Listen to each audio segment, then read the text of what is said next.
I had to drive across town one Friday to deliver some high-priority files from my precinct to police headquarters. For the past 2 weeks, I'd been stuck at a desk because of a shooting my partner and I had been involved in. It was a totally legitimate shoot. We stopped the perp coming out of a crack house, and he aimed his gun at us. And it wasn't even me who shot him, it was Jim. Nonetheless, we were both on a desk until I had finished the investigation and I was bored stiff. Since there wasn't much for me to do, I decided to stop by my house on the way over.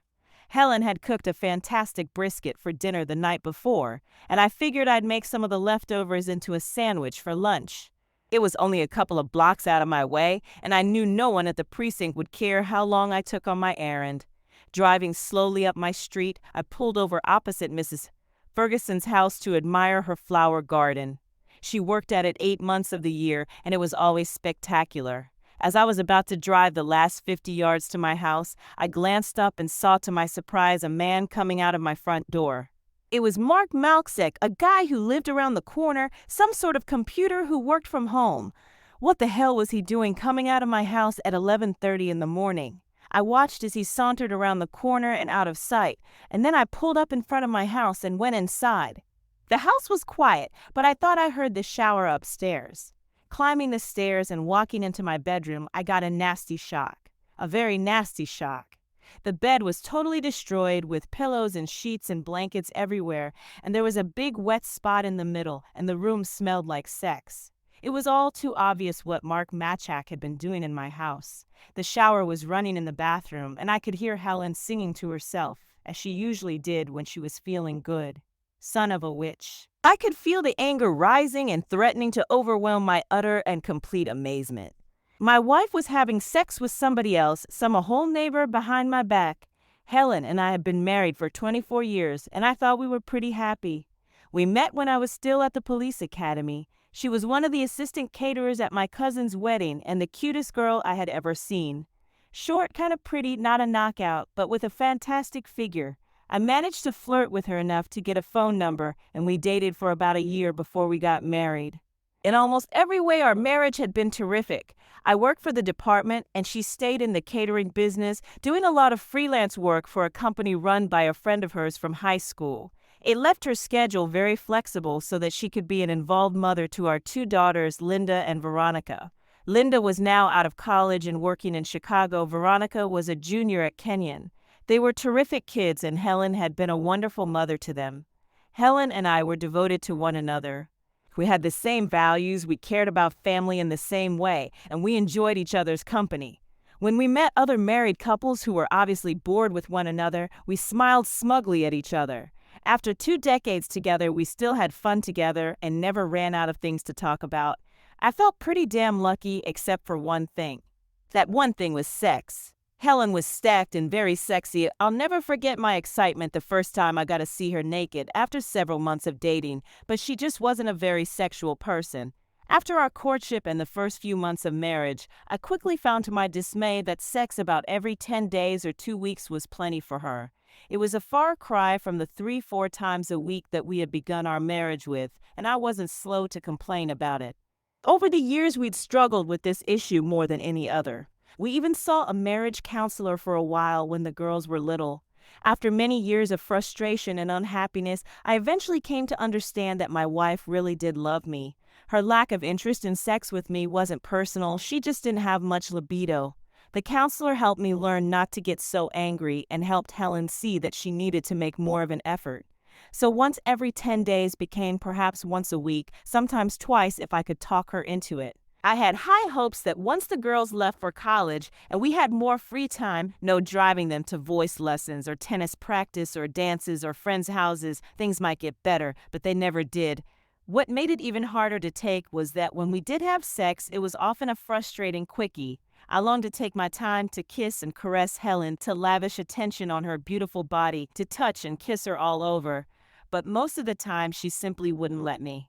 She'd cross her arms over her body protectively and say, "Not tonight, honey, can't we just do it?" And so, with a sigh, I'd get out the Kai jelly and weed of wild sex. Not that I don't like sex, but it seemed like not more than once every other month that we'd take our time and she'd let me touch her. Aren't women supposed to be the ones who want more foreplay? Time after time, we had sex without my ever getting my hands on her tits or down between her legs at all. Imagine how it feels to go 3 months at a time without getting to touch your wife's body and forget oral sex.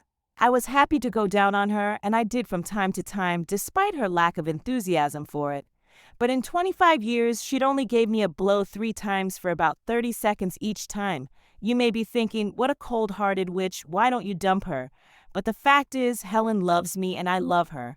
She makes it clear every day in a million little ways how much I mean to her and how much she values me. We look forward to growing old together. She just isn't into sex, and over the years, with the help of my trusty right hand, I've learned how to deal with it. Which is why, as I stumbled down the stairs and back out the front door, I was as stunned as I was furious. Not only did I know Helen loved me, and not only did I have total confidence in her faithfulness, she just wasn't interested enough in sex to ever have an affair. So what the hell was going on? It took me no more than 3 minutes to get to Mark Malczek's house and ring his doorbell. When the door opened a few inches and he peered out at me uncertainly, saying, "Hi, Rob, what are you?" I slammed the door hard into him, knocking him to the floor. Closing the door behind me, I picked him up and kneed him hard in the balls, sending him to the floor again, gasping and wheezing. I pulled him to his feet once more, relishing the sight of his face, pale and terrified. He couldn't even get a word out. Holding him by the shirt collar with my left hand, I smacked him repeatedly in the face, being careful to inflict plenty of pain without breaking my hand. I topped it off with a final punch straight to the center of his nose and relished the spurting blood and the crunching sound. I tossed Mark onto his living room sofa, watching him gasp for breath, and put my hand gently around his neck. "Listen carefully, you little scumsucker. I know just where you've been and what you've been up to this morning, and I'm about an inch from just shooting you and burying your body in the backyard." He didn't speak, he just looked at me with terror in his eyes. "Now you're going to tell me everything I want to know, answer every question I ask you. Then you're going to clean yourself up and go on with your life. And you are never ever going to talk to Helen again. Am I speaking clearly enough for you?" I tightened my grip on his neck just a little to make sure I had his attention, and he nodded frantically. "Yes, yes, Rob. I get it," he said in a quavering voice. He was totally cowed. I let go of him and got him started talking. I made clear that he damn well better tell me all of it, no leaving things out or minimizing what they did, and he spilled it all. He and Helen had been screwing for more than 2 months. To my astonishment, he said that she had come on to him. At a July 4th neighborhood party, she flirted with him heavily whenever other people weren't in sight. 3 days later, she called in mid-morning and asked him if he could come over to help her move a filing cabinet. When he arrived, she was wearing nothing but a short bathrobe. She greeted him at the door with words of thanks and a big kiss. While kissing him, she wrapped herself around him and slid her hand down to caress his tool through his pants. Before he had time to say much more than, "Are you sure we should be doing this?" They were in our bedroom, her robe was off, and he was staring at her gorgeous body. She yanked his clothes off and had sex with him for the better part of 2 hours. I made him tell me all about what they did, that first time and after that. I was flabbergasted. She was loud and vocal, and she came at least once every time they had sex. Mark said he asked her several times, "Are you sure this is all right? What about Rob?" I have no idea if that was true, but he insisted that she said she could keep it a secret from me, since that first time they'd been getting together a couple of times a week, either in my bedroom or at Mark's house. She even had him tie her to his bedpost once, and he said she went just about crazy when he ate her while she couldn't move. This morning, he said, when I got to the house, she opened the door wearing just a lacy black bra and some pearls, nothing else. We went upstairs, and while we did it, she was moaning and yelling. Then we did it with her on our hands and knees, and after that she helped me until I was hard again, and we screwed a second time with her riding me. When I'd heard it all, I just sat back in utter disbelief. The woman I thought I'd been married to for 24 years bore no relation whatsoever to the 304 who'd been screwing Mark so enthusiastically ever since the summer. One final question, dipshit, and then you can go clean yourself up. I can't believe you've been the first guy she's screwed around with like this. Did she tell you anything about anyone else? He didn't even hesitate. By now he was thoroughly broken. She made it sound like there had been a few guys before me, but she only mentioned one of them. Joe something, Oberman or Olderman. He's a fireman. She said he broke it off because his wife was starting to get suspicious. Joe Olderman. He and Stephanie have been our good friends ever since their girls and ours have been 5 years old. That scum-sucking son of a witch. Both Helen and I were probably lucky that I had the afternoon to calm down a little and get myself under control. Helen was lucky because I might have killed her. I was lucky because I would have gone to jail for a very long time. By the time I got home for dinner, I had my fury under wraps. Helen was as cheerful and affectionate as ever. We had a delicious dinner, chatting about the usual things, how the kids were doing, what catering gigs she had coming up, and how boring my desk job was. Amazingly enough, I was able to put on a normal face and hide my simmering rage. She was in bed watching a rerun of CSI when I slid in next to her. Of course, the bedroom had been totally put back together, clean sheets and all. I leaned over to kiss her cheek, and I reached my hand up under her nightie to stroke her thigh. She looked at me warily and said, "Not tonight, sweetie, okay? I'm kinda tired. How about if we just watch a little TV together?" Usually that was enough to get me to back off, perhaps with a disappointed sigh. Not tonight. I kept moving my hand up and said, "No, I really need you tonight, babe. Come on, you'll like it. Rob." She said in an annoyed tone, "I want to, Helen. And it's only 9:30, you can't be that tired." She looked me in the face as if trying to gauge how determined I was. She knew me pretty well, and she must have realized that I wasn't going to give up. "All right, Rob, if you insist." She said this in her most put-upon tone, trying to play the guilt card, but I ignored it. She pulled off her nightie and reached into the drawer for the Kai. "How about if we just touch and hug a little first?" I asked. "No, baby, let's just do it." As I pushed my boxers off, she grabbed my tool, none too lovingly, and covered it with the greasy lube. "How about doggy tonight?" I asked, and with a displeased look she replied, "No, honey, you know I don't like that. Come on, just take me." With no further words, I climbed aboard and slid gently into her. Despite everything, all my rage and hurt, she felt good. I stroked smoothly in and out of her, enjoying the sensations, feeling her arms resting lightly on my back. She was unresisting but passive, apparently determined to be a boring partner. I stopped worrying about her and simply used her for my pleasure. I didn't bother trying to kiss her or stroke her body, knowing that she'd fight me. Instead, I took my time and worked up slowly to a very strong, very satisfying climax. I finished with 9 minutes of hard, intense thrusting. I lay on top of Helen for a couple of minutes, holding my weight off her with my elbows until she tried to wriggle out from beneath me. "Come on, baby, let me go clean up." "Not yet, Helen." I raised up to look at her face and spoke in my friendliest voice. "How about if you use your mouth on me, and when I'm ready we can go again?" Her face took on a look of intense distaste. "No, Rob. You know I don't like that. How could you ask me to do that?" Still looking right at her, I said gently, "How about if you just pretend?" I marked Malchek. Her whole body jerked a little in shock. She gave out an involuntary, "Oh," and she stared at me wide-eyed. I'd never seen her face look like that in all our years together. Without another word, I slid up her body until I was kneeling over her. I pointed her in the direction, and she did what she was asked to do. Once I was satisfied with her, I told her to turn around. Giving me another frightened look, she turned onto her hands and knees. I kneeled behind her, used my fingers to find a way, and slid inside her. It had probably been 2 years or more since I'd screwed her in this position, and I was going to enjoy every moment of it. As before I took my time, I wasn't making love with a wife I loved. I was drilling a 304 for the pure selfish pleasure of it. Helen had pressed her face into a pillow. I ignored all her emotions. I wondered idly if she'd be sore the next day, but I didn't care much. When I came out 15 minutes later, drying my hair with a towel, Helen was once again sitting up in bed. She'd straightened up the bed, put her nightie back on, and brushed her hair. I could tell she'd been crying. She looked at me sorrowfully. "Rob, she began in a faltering voice, but I cut her off. "Me first, Helen." I was silent for a few seconds, just looking at her coldly. "I stopped by the house today before lunchtime, and I saw Mark Machek walk out the door.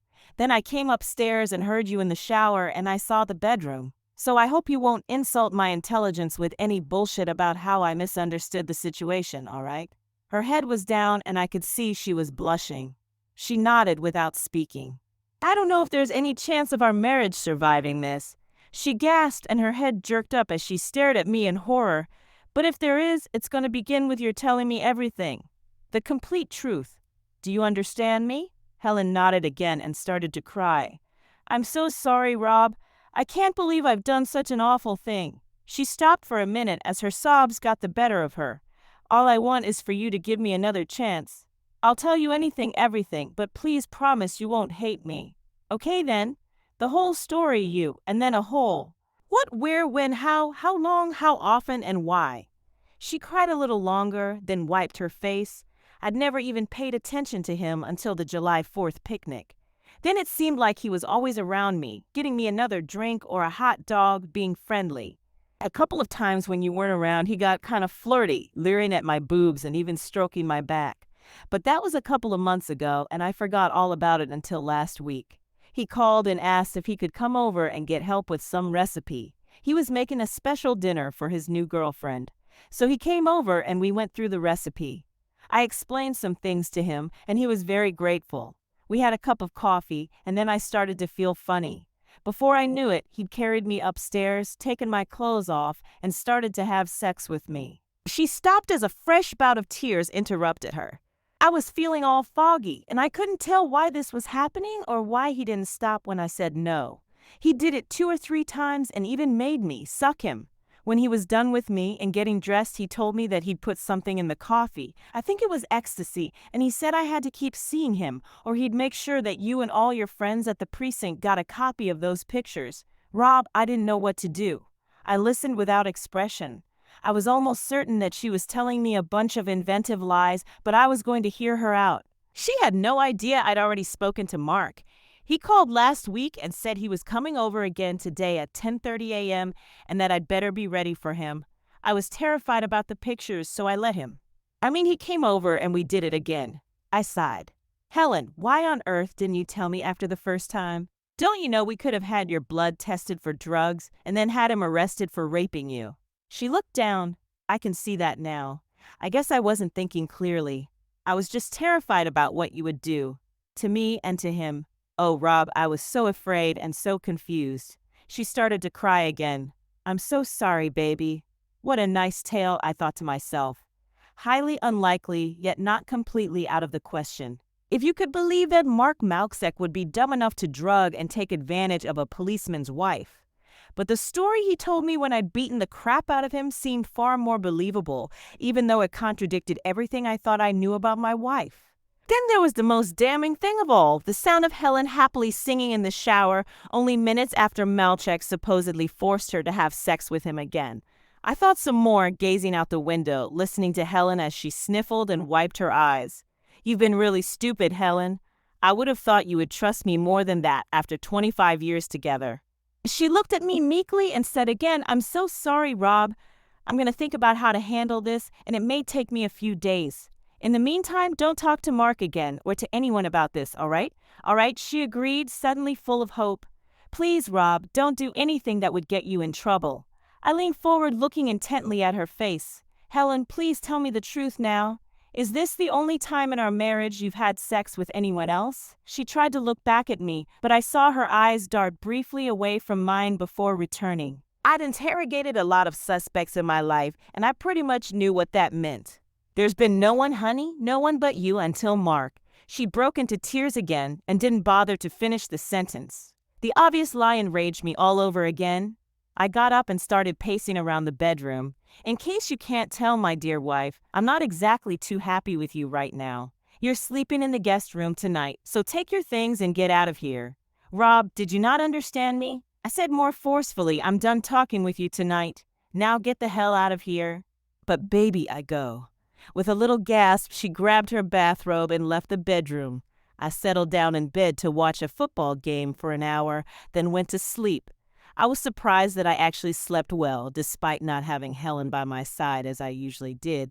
I guess draining my balls a couple of times must have helped. When I got downstairs, I could smell the coffee brewing, and when I came into the kitchen, I saw that Helen had gone all out with breakfast. There were pancakes, sausages, scrambled eggs, even freshly squeezed orange juice. Helen was standing at the counter, pouring my coffee. She looked wan and frightened. Good morning, sweetie, she said timidly, handing me the cup. Hello, Helen, I said neutrally. This looks like a nice breakfast. We ate together, talking about safe subjects, and I watched as Helen gradually relaxed a little bit. When I was full, I slid my chair back from the table and stood up. There was one way to find out the truth about all this, and I wasted no time in getting to it. I told Helen I needed some time to myself, and after a quick stop in my basement workshop, I drove straight over to Joe Olderman's house. He was just walking towards his front door with a mail as I pulled up. I asked him to join me for half an hour to check out a new car I was thinking of buying, and off we went. I drove out towards Forbes Avenue where the car dealerships were, but I pulled off onto a quiet side road and into a sheltered parking lot behind a soccer field. Joe had been gazing idly out the window. Now he turned to me in confusion, saying, "Rob, why are we—" "What the hell?" I was holding my service revolver 6 inches from his face. "You son of a witch. We've been friends for more than 15 years, but that didn't stop you from screwing Helen, did you?" His face went white, and he leaned back as far from me as he could. "Rob, what are you?" "I never." "Kenneth, you prick." I confronted Helen, and she told me the whole damn story. "I'm about 1 inch from putting 3 bullets in your head and burying you where you'll never be found again." He caved. I could see it in his face, all in an instant. He figured if Helen had already told me, what was the point of trying to deny it? Instead, he frantically tried to cover his act. "Rob, I swear it wasn't my fault. She came on to me, I swear, over and over. I kept telling her we were friends, it wasn't right, but she wouldn't leave me alone." I lowered the barrel a bit away from his face and watched him take a deep breath. He was sweating and his eyes were terrified. "Tell me the whole story, you witch." Very slowly, very carefully, and don't leave out a single thing, because if it doesn't match exactly with what Helen told me, I'll shoot your cheating bum and make it look like an accident. He was only too eager to tell, eager to do anything that would keep me from following through on my threat. And the story he told was a lot like Mark's. Helen had been the aggressor. Our two families spent a lot of time together, and about a year earlier, Helen had taken the casual flirting that always went on between her and Joe up several notches. She'd even started grabbing his crotch or putting his hand on her chest when no one was looking. Finally, she called and propositioned him, and while he refused her at first, so he said, she kept after him, and he finally gave in. "Rob," he said warily, "you wanted everything, so I'm going to tell you. Just don't shoot me, okay?" I nodded, and he went on. "She was the hottest woman I've ever been with. She loved to go down on me, especially after we'd done it, and she was trying to get me up, for another round. She almost always wanted to do it doggy style, and a few times she had me tie her up to the bed, and she was always so wild. Well, I guess you must know. The way she talks all the time, dirty things, and says, 'Do me harder,' and all that." He was still looking nervously at my gun. "How long did it go on?" I growled. "About 8 months. We'd see each other once or twice a week. I was always terrified you'd find out." Then Stephanie started to get really weird, all suspicious, like somehow she got the idea in her head that I was stepping out on her. "I finally convinced Helen we had to stop. That was last June. How did she take it?" "She was annoyed, but she agreed with me because she didn't want Stephanie to know. She even joked to me, 'Well, I guess I'll just have to find somebody to replace you, Joe.' Did you ever ask her why she was cheating on me?" Yeah, a bunch of times. Even at the beginning, before we started, I said, "Why do you want to do this?" What did she say? Nothing that made much sense, just that she loved you, you were a great guy. But she needed something extra, that this was more exciting and fulfilling. I have to admit, it was the best sex I ever had. "Do you think you were her first affair?" "No, she mentioned a couple of other guys she'd been with. I didn't know any of them. I think one was a client she met while catering a party or something." I sat back and looked at him. He looked away out the window. Finally, I said, "You really are a piece of shit, you know that? I don't care how hard she came on to you. There was only one right thing to do, and you did the opposite." He hung his head, not looking at me. I figured he was secretly jumping for joy at the thought that I wasn't going to shoot him. "Our friendship is over a hole. Get out of the car." "Here? But it's probably 10 miles, too." His sentence died in his mouth when he looked at my face. Silently, he climbed out of the car and walked several steps away. Without another word, I turned the car around and drove back to town. I went straight back to Joe and Stephanie's house and was lucky to find Stephanie at home. "Hi, Rob. Weren't you and Joe together just now?" she asked, peering around me to look at the empty car. "Yeah, but something came up. Listen, can we talk for a few minutes?" Puzzled, she led me to the kitchen and we sat down with cups of coffee. "Steph, we've been friends a long time, and there's no good way to say this. Joe and Helen had an affair. What? She stared at me. Finally, she shook her head. Rob, I could almost believe you if you said Joe and someone else. I had a feeling last spring that something was going on. But Helen, no way. I pulled out the mini recorder I'd stuck in my shirt pocket before leaving the house. Without saying another word, I rewound it and pressed play. We sat in silence, listening together to my whole conversation with Joe. Several times I wanted to cry, and I knew the tears would come later, but I kept myself under control. I watched Steph as her face hardened, her lips drawing tight in an angry frown. I figured her and Joe's marriage was probably as dead as mindless. When the tape was finished, we sat without speaking for a few minutes. Then I asked her whether any of this made sense to her. Not really, Rob. For so many years, the four of us have just been friends, you know? And we've always kidded around a little. A few times I remember you pinched my butt or leered at my boobs in a bathing suit. But it was always harmless, and we all knew that. But this, like I said, Joe was acting strange enough last spring that it's easy to believe he was screwing around on me. But Helen is the absolute last person on earth I would have guessed he was doing it with. She looked at me, suddenly suspicious. Jesus, Rob, you didn't come over here to hit on me, did you? A little revenge, sex, or something. Christ, Steph, I thought you knew me better than that. We have been friends for a long time. You know I care for you. Do you really think I'm that big in a hole? She started to cry and said, I'm sorry, Rob. I guess I'm kind of a mess right now, not thinking too straight. At this moment, it's hard to have a very good opinion of men, if you see what I mean. Please, Steph, remember that you and I are the victims here. Of course you are a beautiful woman and you know I'm attracted to you, but that's not what this is about. I needed you to know what a scumbag you're married to. I'm going to throw Helen's 304 bum out of my house, and if there's any way I can help you in dealing with Joe, I'll be happy to do it. I wanted you to know the truth and to know that I'm on your side.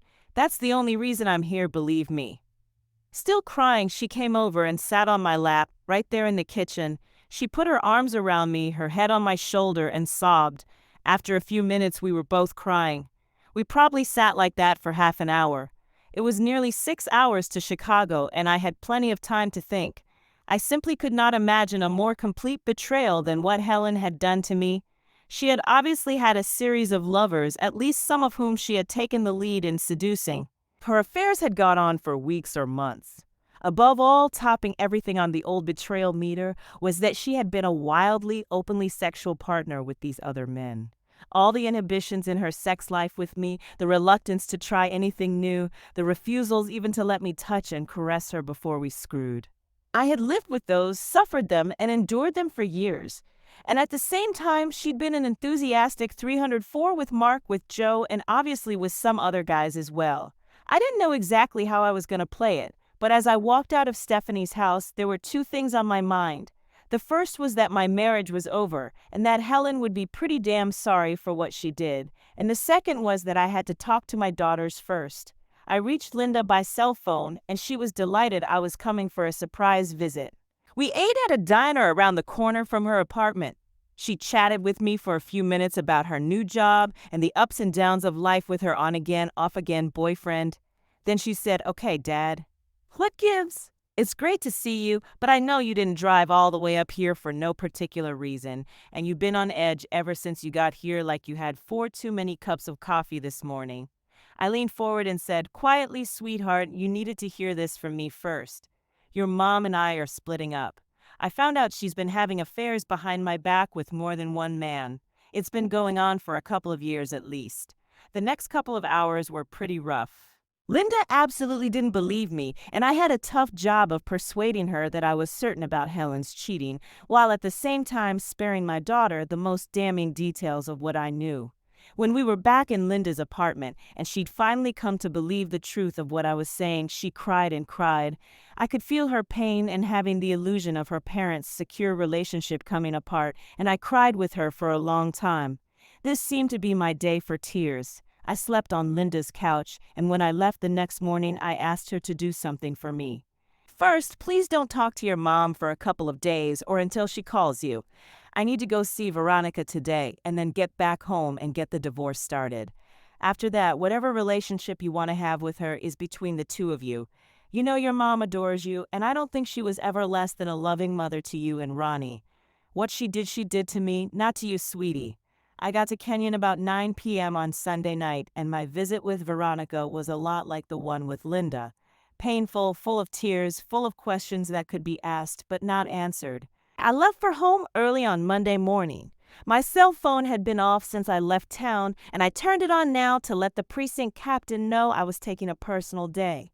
There were 11 messages from Helen, ranging from the tearful and apologetic to the increasingly worried, even frantic. I deleted them and kept driving, working out in my mind how to play the final scene of our marriage. It just killed me. A marriage that I'd put my whole heart into, that I looked forward to enjoying right until the end of my days gone. Destroyed, shattered, and for what?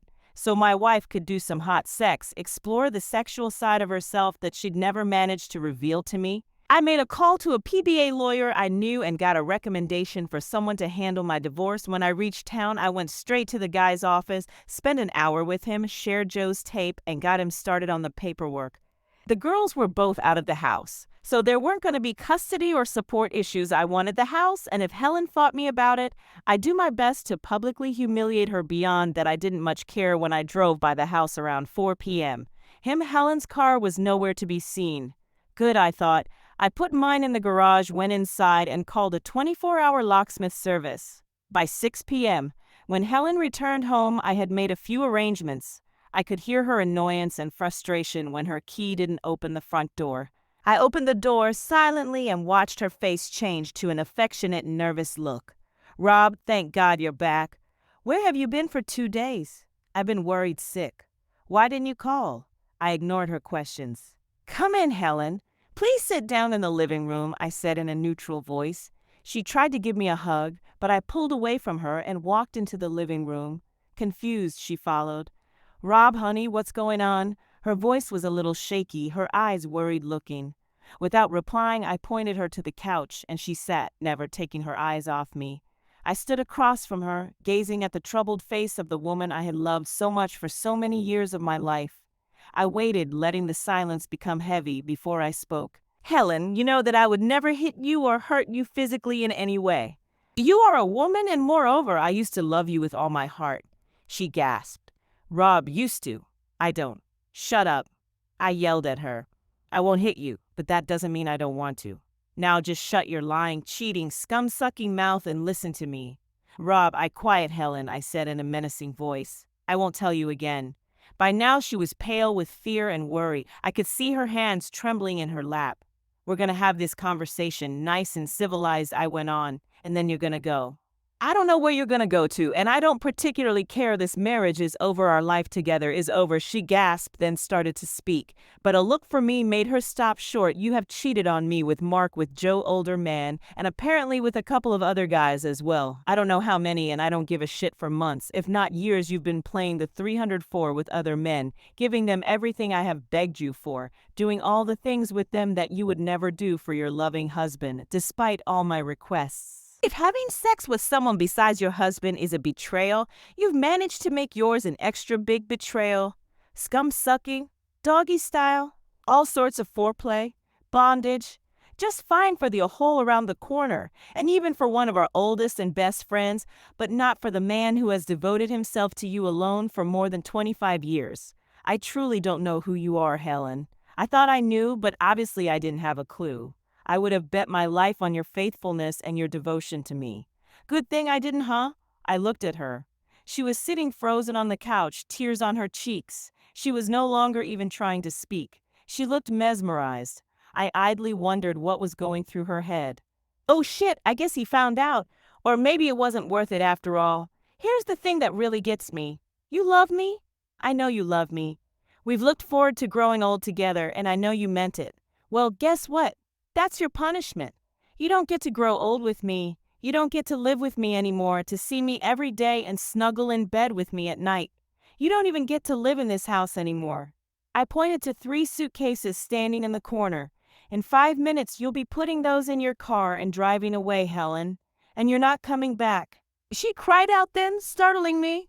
"No, Rob. No, baby. You?" "Yes, baby," I said savagely. "I can and I will. I am throwing you out. But first, a couple of little details. I moved towards her until I was standing just in front of her on the couch, towering over her. She shrank back in fear, watching me. I pulled my wedding ring off and dropped it into her lap. As her eyes widened in surprise, I grabbed her left hand and pulled her wedding and engagement rings off.